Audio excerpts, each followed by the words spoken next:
Welcome to the Well Workplaces podcast. Kathryn, how you going? I'm well, Tom. So great to be here. How are you today? Loving life. It's a short week, nice short week. Friday already. Where did the week go? And yeah, here we are, looking ahead to a weekend where perhaps there might be some alcohol drank, maybe not. After this chat, we'll see how we go. I was just telling you, Kathryn, how in my we've got a new house we've moved into, and we've set up this new pantry. It's great, got lots of space, which is unheard of for us. And we've got this alcohol area in the kitchen, or this little section where all the spirits are, and it makes us look like we're big drinkers, but we're not. And what I've realized is I've accumulated bottles of bourbon and whiskey from a couple of different people who must assume that I'm a bloke and I like whiskey and I like bourbon. And so I've got about 5 of them there, just sitting there, and I'm never going to open them. In fact, I might re-gift them back to that same person because I just hate it. And I kind of was thinking about why I hate it so much. And it reminds me of being a 15 or 16-year-old and drinking Jim Beam straight, and getting extremely sick from doing that as a binge drinking teenager, which is not good, not good at the time, and it's really put me off that particular drink. Is that something? Have you got a similar drink that you don't like because of that same reason, or? Yeah, absolutely, Tom. I mean, I've got the drink that comes to mind for me was Southern Comfort. That was, Oh, yes, I had a gross. hip flask of that, I think, when I was about Yeah. 14 at a beach up in Queensland, and I was very unwell. And even Mm, the smell of Southern Comfort makes my eyes water. And yes. funnily enough, I was never one really to be sick if I drank too much, but that was the one time, one of a handful or less times where I really was. So, yeah, I think we can often remember back to those first couple of Yes. times we drank too much and the type of alcohol that we had. Yeah, absolutely. And I kind of go back to that time in my head as well at, 15, 16-year-old at an all boys school in Geelong. And like, when I think about it, maybe it was, and I say all boys because, maybe that, are you a man, drinking beers and like all that sort of thing. It actually was part of that weekend culture kind of thing, was for guys anyway, was, well, what do you want to do? Well, let's, we did our sport and we did all the right things. Otherwise, I attended a good school and did okay, but on the weekend, up to no good with binge drinking. And I wonder, is that still a problem at this in this day and age? Are people still drinking in the same way as perhaps we were, or I was back in the late 90s? Yeah, I think it's a really interesting question. I mean, I'm a little bit older than you are. I was a teenager in the mid 80s to late 80s, young adult, early 90s, and I know that Yep. binge drinking was a massive part of the culture that I grew up in. And funnily enough, for me, being a female who could hold a lot of alcohol and could drink with the boys, it was something that was very much positively reinforced. And so I saw my big drinking as a positive part of my identity because it was reinforced that way. And I think obviously as teenagers and young adults, drinking excessively is often a rite of passage, and it's something that's expected and accepted in our culture. But what we're starting, I think, to see now, I have, young teenage, not young actually. I've got an 18-year-old now. We're starting to see a real change in drinking patterns. Of course, there's still binge drinking, but millennials and young adults and teenagers now are drinking a lot less than what we were. Mm, mm. Um, and many are making the choice either not to drink at all, or they're also using non-alcoholic drinks as part of their socializing. So they might start off with a couple of alcohol beers, and then they might move on to an alcohol-free beer, because that market is, absolutely Mm. growing, increasing as well. Yeah, good on them. That's smart, isn't it? Um, I've gone on. I've started us on a tangent there, Kathryn. But I just thought those those stories were quite interesting because coming Yeah. into this, you're obviously an alcohol mindset coach, which brings us to the discussion today. Tell us a bit about your background and your relationship with alcohol, especially like your teenage years. Tell us a little bit more about that if you can. Yeah, so I think my relationship with alcohol started fairly typically. It started as a teenager. I stole some of my parents' gin, I think, out of their cupboard with a girlfriend, and drank half a bottle, I think, between us, and ended up smoking half a packet of cigarettes, and in the bathtub. I think there was no water in the bathtub, but we were so drunk we didn't really know what we were doing. Mm, And I remember the feeling, even at that point in time, was one of, kind of losing control and oblivion. And there was something kind of exciting and enticing about what that symbolized. And I guess it wasn't until I was, 16 or 17, when I was regularly what I would call and classify as binge drinking. And that was pretty normal for mm, people, people in my social group as well. Generally, that's what we did. We went out and we drank a lot and we partied and we went out to nightclubs and pubs. What I noticed, though, for me, was that I was able to drink a lot. I didn't sort of get sick. I was able to recover really well the next day. And I mm, also had a lot of, as I've mentioned before, a lot of positive reinforcement around my drinking. So Kathryn, the party girl who could keep up with the boys and stay out late, was something that I started to, I guess, really think was a pretty good thing. And so there was no need to even really question or change my behavior, because it was seen as something, almost a badge of honor, I guess. And I had nicknames that were given to me around my drinking, things like, the camel, because I could hold lots of alcohol, or the fish. So it's interesting now that I look back that, as I was developing my identity, alcohol and my drinking really played a role in it.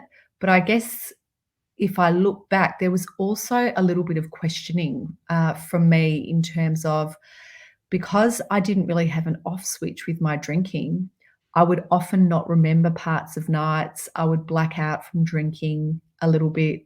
I would say things or do things that weren't really in line with the person I wanted to be.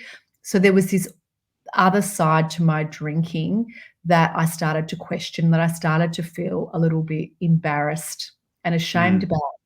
about. But again, I thought it was probably something that I would grow out of, or let go of, once I became an adult, settled down, had Yep, yep. children, all of that kind of thing. But what I came to realize is that binge drinking is a very firmly entrenched pattern of drinking and habit. And for me, it was very, very difficult to break through, and to, I guess, find a way for me that I was able to stop it and break the cycle. And that's obviously become an area for me where I now help, coach other people look at their own dysfunctional patterns of drinking. And unfortunately, they often start in teenage years, and in our 30s, 40s, 50s, 60s, and beyond, we can still have some very, unhealthy and dysfunctional patterns of drinking that we've taken through all the phases of our lives. Yeah, it's a good point, isn't it? Like as you were sharing your thoughts or stories there, I kind of had myself also thinking further from my teenage years into my university years, and I lived on campus yeah, at a university, and yeah, if we got to it would have been Thursday night. So Thursday night was like the pub night. So Mm, you've barely done your full week of study, and you got literally going out and yeah, cheap drinks as well. Getting pretty blind would have been the word that we would have used then. And yeah, like if you could drink a lot, and that wasn't me. It was some other guys. I'm the person opposite to you. I'd get sick quite easily, especially if I switched up my drinking with spirits and stuff. But if you could drink a lot, yeah, it was positively encouraged. And if you weren't drinking on a Thursday night, it would have been like, "What are you doing? Like, what are you doing? Come on, like we're all going to the pub," kind of thing. So, and consequently, we'd all be hungover on a Friday, and the first class on Friday was what was called a cadaver class, which is looking at cadavers. Obviously dead, dead bodies, or limbs, and doing learning anatomy, and the smell of alcohol on these particular cadavers, because to keep them, I guess, fresh, as maybe the wrong word, but keep them in one piece. You could smell it, and I just would get so I just would hate that Friday morning. I'd just walk in, I could smell alcohol again. It was on me, it was on the cadaver, and you're looking at something that doesn't look that nice. It was just a disgusting like cycle. And then you go to Saturday, oh, let's do something like that again. So you're barely recovering, and you continue that cycle. And somehow at the same time, you're being relatively highly functioning because you're studying, and you're studying a degree of that's requires some brain cells, and you somehow get through it. But those habits and that weekend thought of, what are we going to do? Let's have some drinks. Yeah, it's hard to break. And I'm almost 40, and I'd say I don't drink. I actually don't drink that much anymore. But if I was to, maybe it's still hanging on to some of those old habits, or that relationship. I think with alcohol is probably still there, if I'm being completely honest. And for a lot of people, it really is. Mm, And I think that for me as well, when we look at and we question our drinking, particularly in Australian culture as well, where drinking is so much part of everyday life. It's part of our social life. We commiserate, we drink. mm, We go through relationship breakups, we drink. Someone passes away, we drink. We drink at weddings.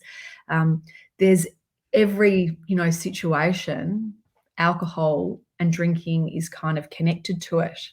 And I think what I found in my relationship with alcohol was that I never thought to myself that I would envisage a life without alcohol. It was always, well, you're going to have to learn how to moderate, or somehow mm, get to a place where you feel more balanced and comfortable with your drinking. And interestingly enough, I would take, a long period away from drinking. I would never really drink during the week. I'd mm, often take months away from drinking. So there wasn't a physical dependency on alcohol, or nor was it that difficult not to have it in my life at certain points in time.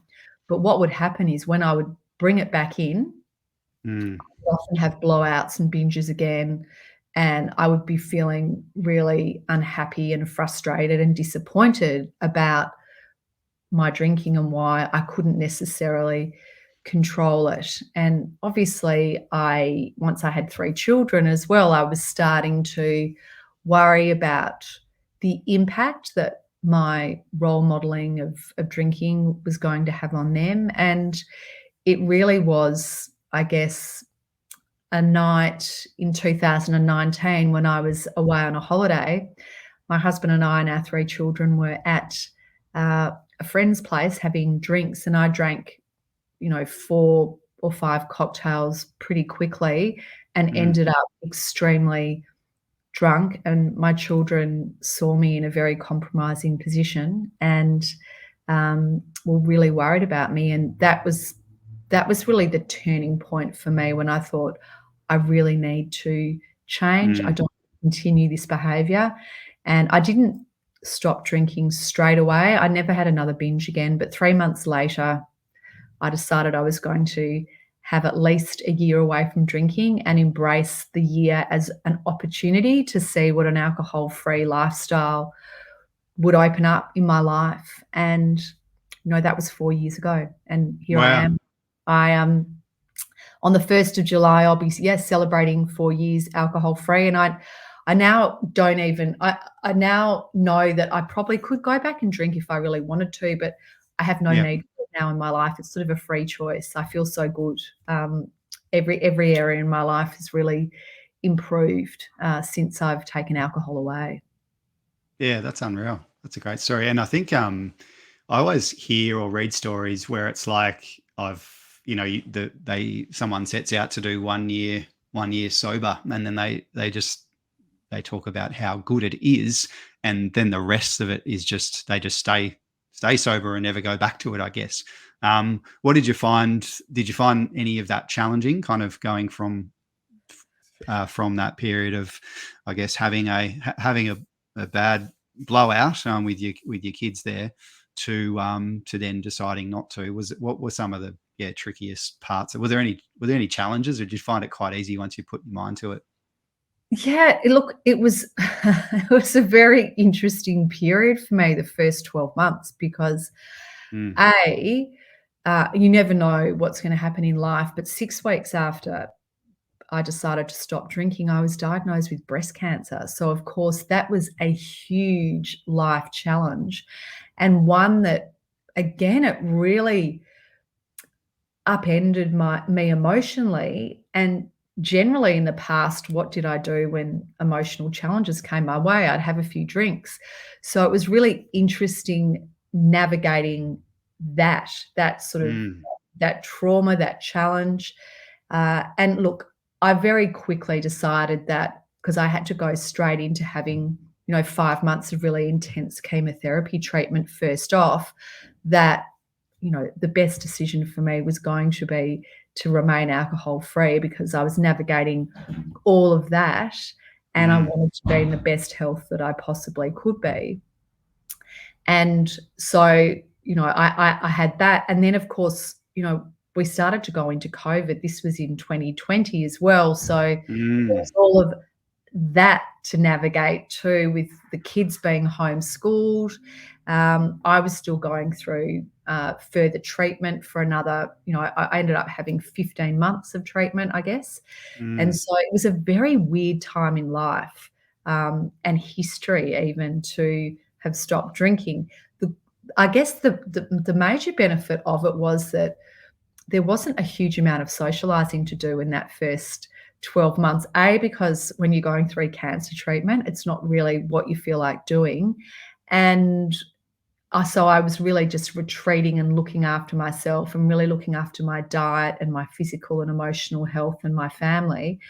And then when COVID came, it was almost like another retreat in a way. Not, I mm. don't mean that in a health retreat way, but it was almost like we just kept to ourselves, and there wasn't any socializing for quite a long period of time.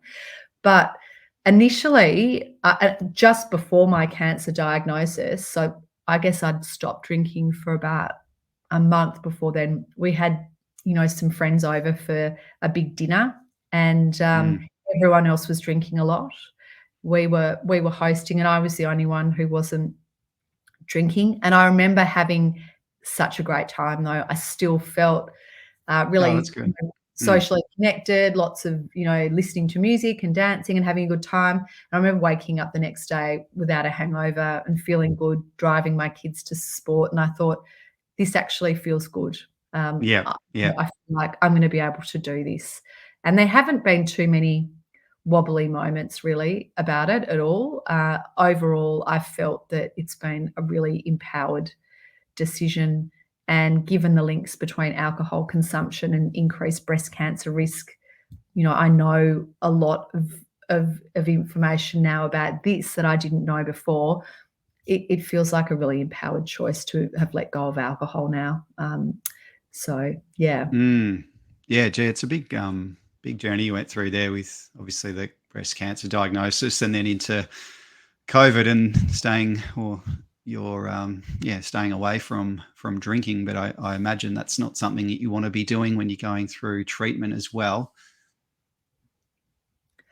Definitely not. Mm, No. And look, to be honest, I didn't really feel like drinking, but the interesting question came once I'd finished treatment and I'd also got, obviously got the really positive news that, I was cancer free.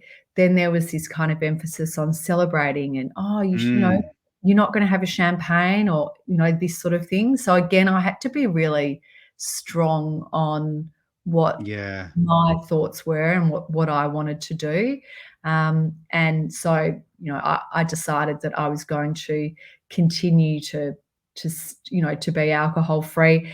And it was then that I really had a change in my career as well and decided that I wanted to support and coach people who had been in a similar situation in their relationship with alcohol to me. So during COVID, I also did a specific coaching qualification around alcohol coaching oh out of wow, America, and decided I was going to set up my business, and yes. that was, well, probably 2 years ago now. Yeah, unreal. 2 years Yeah, ago. that's such a good turnaround, or a good story about turning that, your experience into something positive for others, especially. When I kind of think about alcohol and kind of going into, well, why do we end up with that relationship with alcohol? There's the people maybe like yourself where they can, or previously like yourself, where you could drink a lot and you probably didn't feel good about it, but you were getting positively reinforced about it. There's probably people that drink to get away from maybe some things in their life, perhaps, or but also what you were saying is we celebrate. Let's have a champagne. Why is it a champagne? We're champagne with celebrate. We moved house. We had champagne galore coming to our house. It's just really kind of a funny, when you think the connection there. Why do we kind of end up like that? I guess it's just that ongoing cycle, isn't it, of reinforcement of champagne for Christmas, champagne for new houses. Like, yeah, what do you think as you kind of, I know you've learnt a lot about this, so you must Yeah, have some I insights mean, there. I think it's just very habitual behavior. Yes. Yeah. Um, so it's almost kind of subconscious response to, celebration, housewarming, champagne. It's what Mm, we have done over and over again. It's repetitive, yep. behavior. It's become very subconscious. And, it's like any habit. It's very hard to break if you don't start to shine a light on it and make, I guess, mindful and conscious decisions Mm, towards something else. And, it's like in workplace sort of Christmas parties, often there'll be, uh, I guess, a huge focus on, an open bar and drinking a lot. And for some people, that's just a really dangerous mm, environment because often we don't really know what is going on with someone else's relationship with alcohol. A lot of people keep it very quiet. And even we might think that everything's okay, but we really don't have any idea. So I think in Australia, we've just got to become a little bit, we've got to broaden our perspective on what, a celebration might involve. We've got to be more inclusive. We've got to have, a wider a range of non-alcoholic drinking options. And we've got to also be more inclusive of people's choices not to drink. yes. Unfortunately, and I was a culprit, I used to think, "Oh, you can't really trust someone who doesn't drink, or there must be something wrong with them, or they're boring."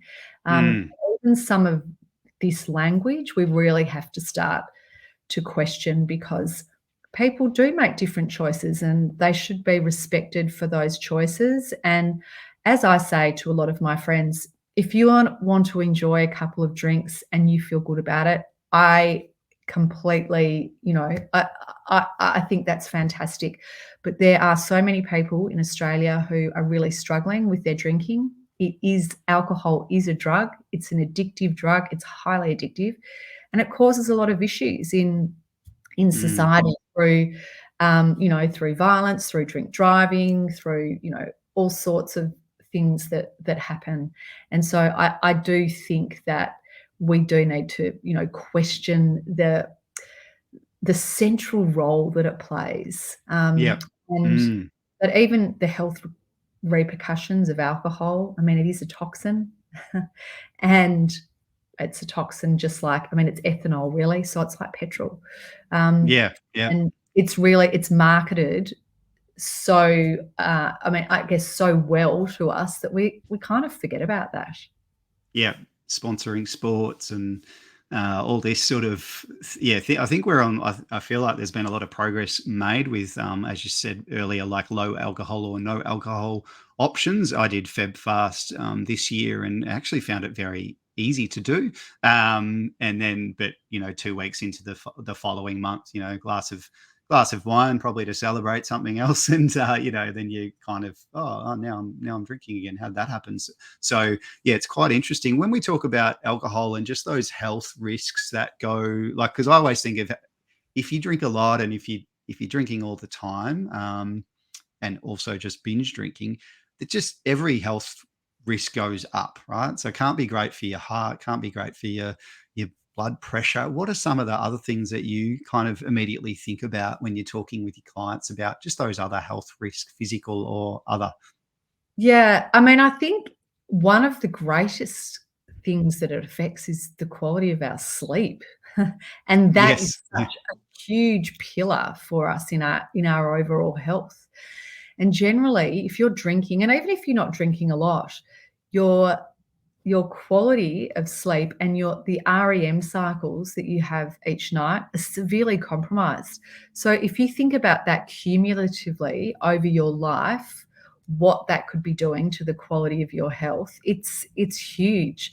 And what clients of mine notice is once they start reducing their drinking or they decide to have a break from drinking, it can take a little while for their quality of sleep to start to feel like it improves.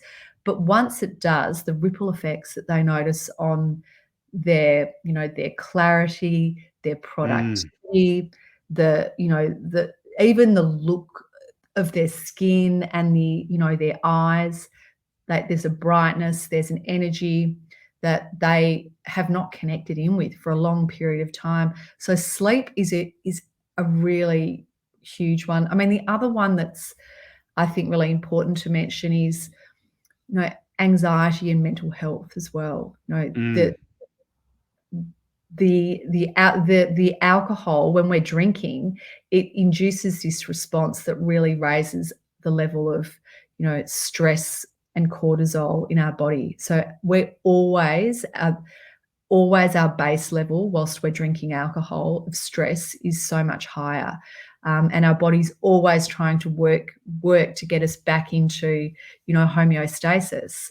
And so there's this constant sort of cycle mm, going on that means that you're often really not feeling great. There's this term sort of anxiety, and it's a real thing. Often that next day and the day after, you'll really be feeling the effects of the alcohol mm. you drunk that weekend. Yep. And if you think about that, if that is something that you're constantly putting your body under, that type of pressure for, weeks, years on end, it really can have a huge effect on all of those physical things, but it's also your relationship with yourself. And this is the one for me that I found,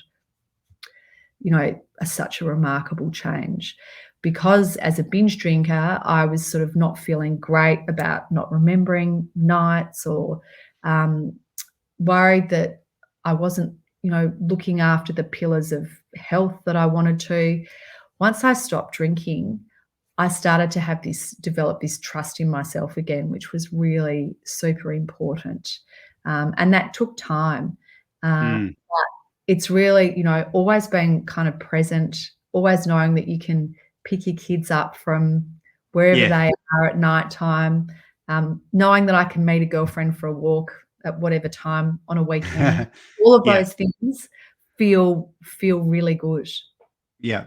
No, that's great. And I remember with the Feb fast, because we had a few of us doing it at Pinnacle Health Group, and we all talked about like, oh, how good! Like we're actually saying, how good is this? And some of the comments were like, I feel like the fogginess has been lifted, and like, my thing that I was saying to people was like, I think I'm thinking so much more clearly, and also sleep was another one that people were commenting on.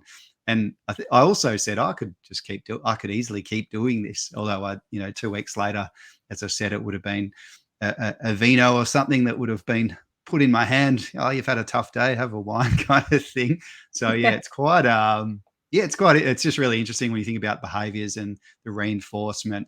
But that relationship with yourself, I guess, if you are a binge drinker, you probably, you kind of have that. I've definitely been there where you wake up, you're like, "Oh, I don't really like how I feel, or how I've been kind of pushed into this, or how I feel like I'm not in control of that." So that feeling of like you've done what's good for you and well done, kind of thing, that probably is a great feeling. Kathryn, I wonder when you started this, going sober and staying sober, were there resources? I'm just thinking, if people are listening to this and they're thinking, "Oh, this is an interesting pathway to take. Maybe I should consider it." Are there some resources that you would highly recommend, or is there anywhere that people could go and have a look at? Yeah, absolutely. So the resource that I sort of first started with was a book called This Naked Mind by Annie Grace, out of America.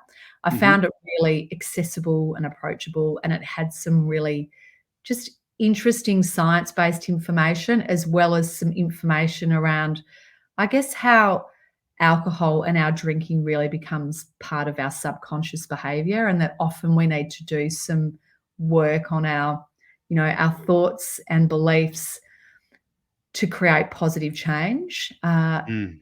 Easy just to stop drinking sometimes, but Yes. Yeah. it's not easy to do work on why we drink.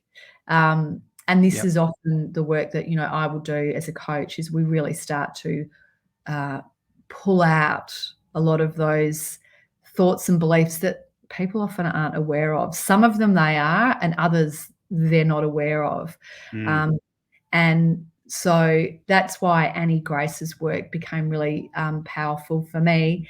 And I then enrolled in a 30-day alcohol experiment that she had. And so I Mm.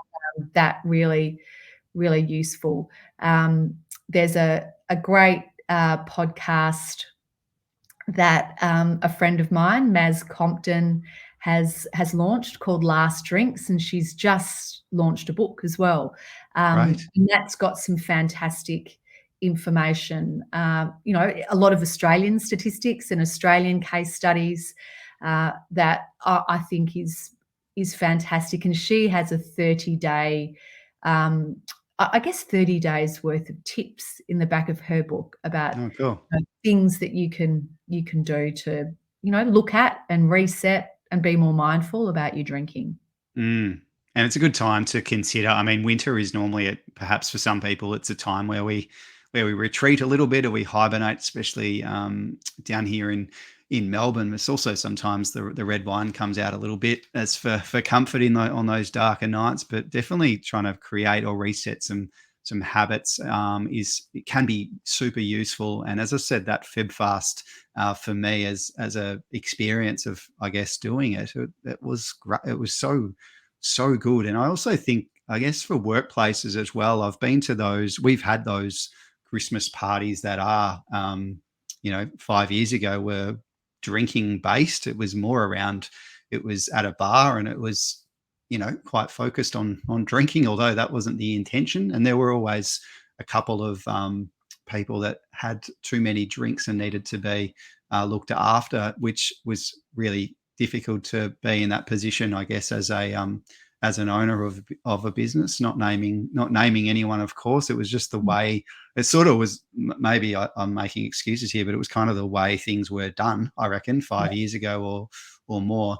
But what I've noticed in since then is like the types of things that we're getting up to as a business now are very much, they're actually not based around alcohol. It might be a lunch, and some people, I feel like we've got more diversity in our business, and more people that are not drinkers at all. So it's quite nice, and it also feels better as well overall as a workplace.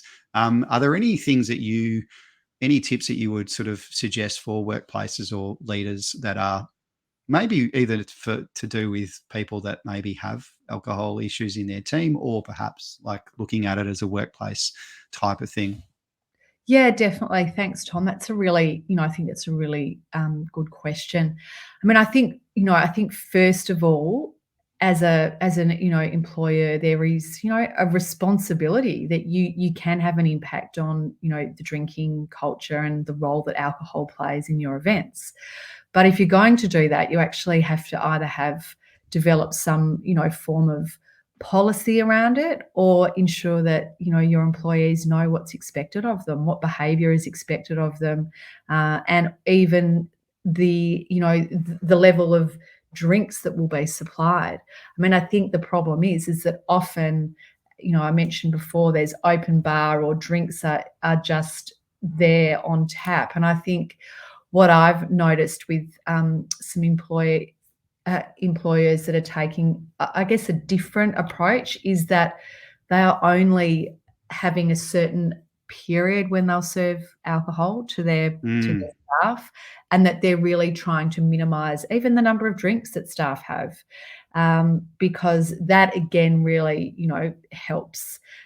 Having lunchtime events, or events that don't go on all night, yeah, that are centered around an activity. So it might be you know a lot of people are doing that sort of lawn bowls. That can be a bit of yep, fun, but making sure again that there's not just alcohol there that's um, mm, left in tubs that people can just drink the whole time.